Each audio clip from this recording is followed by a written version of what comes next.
أهلا وسهلا بكم في قسم أمراض الصدر والجهاز التنفسي في مستشفى مهرباني، أول وأفضل قسم مختص في هذا المجال.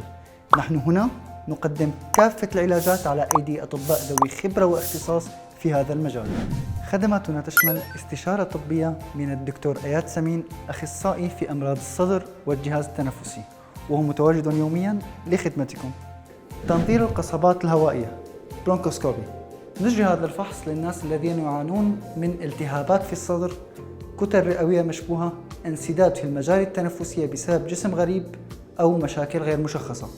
فحص وظائف الرئة PFT، نستخدم أحدث الأجهزة الأمريكية للكشف عن حالات السعال المزمن، الربو، آثار التدخين أو تليف الرئة.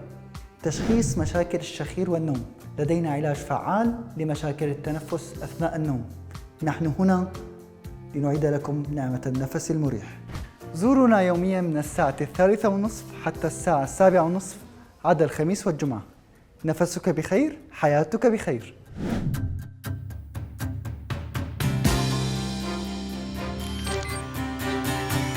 میهرەبانی دڵسۆزی و لێزانی.